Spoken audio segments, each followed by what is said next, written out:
Reactive Counseling minus the bull with Candace. So we're going to do another video that was requested today. So the video is going to be about reactive attachment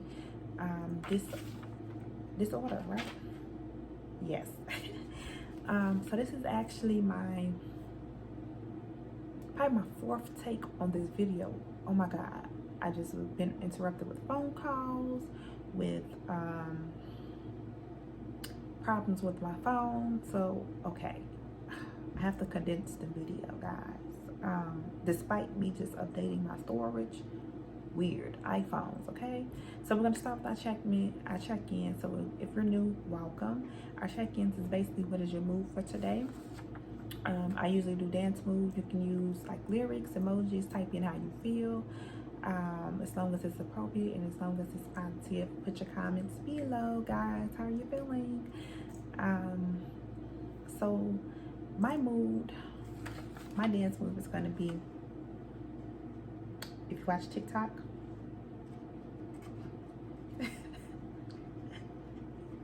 that's my dance move, okay? If you watch TikTok, you'll know which one I'm trying to do exactly. Anyway, so let's jump to the video. So it's going to be about reactive attachment disorder. So reactive attachment disorder, or RAD for short, is a condition found in children who may have had negligent care and due to it do not form healthy emotional attachments with the primary caregiver. Usually that caregiver is the mother, and then this disorder onset begins at the age of 5.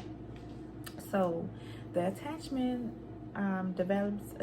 period. It develops with repeatedly soothed, being comforted and cared for, and then when the caregiver meets the child needs, it's when attachment will form. So we all want to be nurtured, loved, cared for. You know, as a baby, the only way to express yourself is to cry to let us know something is going on, right? So, you know, just make sure the needs is being met, making sure, you know, you're being nurtured. And that's pretty much how the attachment begins, and that's how you learn to form and build relationships from there. That's where your love, trust, and everything comes in, and we're going to go to that in a little bit very shortly. So basically, children learn through attachment to love, to trust others, become aware of other feelings and needs. I'm having a hard time reading my handwriting. Regulate their emotions, develop healthy relationships, and to develop a positive self-image. So you can see that it's very important, right? So your first relationship is usually that bond you have with your parents. So parents, this is the emphasis for you, that you are teaching them how to cope. You're teaching them how to problem solve. You're teaching them how to love. You're teaching them to love themselves. You're teaching them how to nurture other people, empathy, have empathy for others, right? So that's why it's so important. So jumping down to some symptoms. So we have, I believe, at least 6. Okay, so the first one is not responding to others with the range of emotions you expect. So that looks like not having congruent affect. So, you know, there's always that one person who's laughing at something that no one else is laughing at. And I say me because, you know, guys, if you don't know by now, I'm really silly. So I'm usually that person that's laughing. And it may necessarily not be a scenario that's really that funny, but just, you know, just my lightheartedness, I find everything funny. Number 2, not expressing your emotions of conscience. So it can look like remorse, it can look like guilt, it can look like remorse, guilt, or feelings of regret. So like I said, empathy. Parents, we want to install empathy. And then number 3, not making eye contact. We're going to dig into this a little later. And then number 4, avoiding physical touch, especially from the caregiver, primarily the moms, right, as stated above. And then 5, having tantrums or being more irritable, disobedient, or prone to argue than you'd expect from age or situation. So we're going on to the last one. Be unhappy or sad without a clear cause. I really feel like I'm rushing now, but that's because, oh my gosh, I have to be conscious of the time because iMovie is giving me a hard time today. So it's two different patterns. So once a child get older and they have RAD, there's two patterns that may develop, which is inhibited versus disinhibited. So with inhibited, it looks like detachment, unresponsiveness, um, resistance to comfort, excessive inhibition, holding back your emotion is really what it's saying.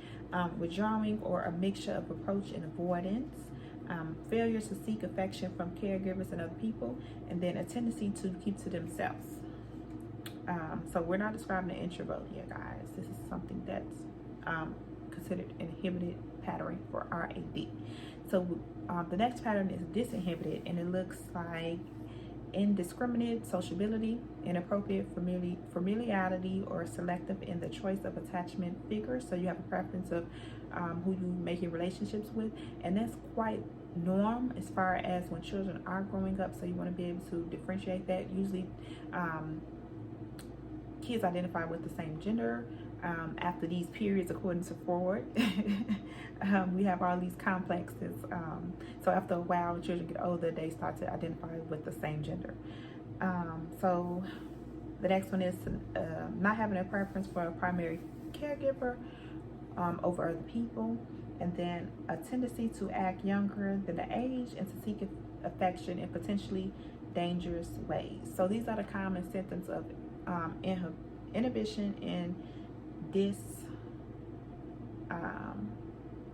I can't even pronounce the word anymore. Disinhibited. There we go. So these are two common symptoms that, as the child grows up and gets older, that these two patterns they can exhibit. Okay. So as far as diagnosis for RAD, so first you have to rule out any medical condition. So a doctor can do like a blood test to rule out that there is nothing causing these symptoms, and that's true with any mental health disorder. And then also you have to rule out autism, so mental health professional.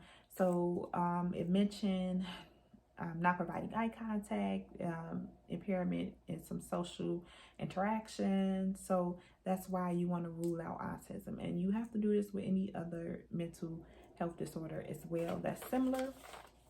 And then usually no meds is used for this, but meds can be used for behavioral symptoms such as an explosive anger or sleep disturbances. So you can use melatonin.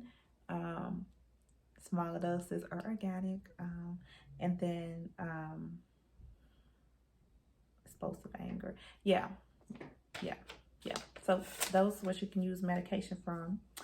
As far as treatment, okay, we're doing good. We have 8 minutes. So as far as treatment, you have two goals. The first one is to ensure that the child is in a safe environment. So the condition is due to possibly negligence, possibly abuse. So you want to make sure that the child is in a safe environment. And then number 2, you also want to help the child develop a healthy relationship with the appropriate caregiver. So that's like the main ingredient right there, because like I said, with parents, children usually look to parents as their first models of how to problem solve, personalities, how to cope, just so many different ways, how to trust, how to love, how to nurture, how to care about others, so parents, you really the model, right? So the focus for treatment will be on the caregivers. It can be counseling, which can be used to address issues that affect caregivers' relationships with behavior towards the child. And then you also can teach some parenting skills. So it may be parenting classes that's needed to teach these strategies, interventions, these tips of showing love and nurturing, meeting the child needs, and teaching them how to communicate, teaching them how to cope and with these problem solving and things of that nature. So then for the child, it's also what would be helpful would be play therapy. So you can, oh yeah, this is the part I really loved about the last video. Okay, so anyway, so play therapy. So it's pretty much child focused. The child takes the lead as far as in the counseling session. You can use expressive creative arts like drawing. You can use toys. So you have your aggressive toys like army, soldiers, policemen, stuff like that. Then you have your like the baby dolls, um, where like with abuse, this is very helpful because sometimes children do not have the vocabulary where they use the dials to show like, oh, right here, that's what I'm saying happened right here. And, you know, they can use those to really reenact certain situations. You do have to be trained in that type of stuff. So I don't recommend everyone doing that, but it's also helpful for just to see how like daily interactions with the family and stuff like that occurs, so where you can examine like the relationships and dynamics as well. So yeah, and then let's talk about play therapy, drawing, right, creative arts. So this is an example. So I actually have this picture on my refrigerator, and this is from me going to the schools as an intern. And this is my kindergartner who drew this picture. And this is me, supposedly with all this hair, and this is her with all her hair. She had really long hair, and the first question she said to me was, "Why are your hair so short?" You know, mine is about shoulder length, and hers is down her back. So that was her first question. But she drew this picture for me, and I still hold on to it. This was a year ago, and it's still on my refrigerator, guys. And then she has Candy. She was trying to spell Candace.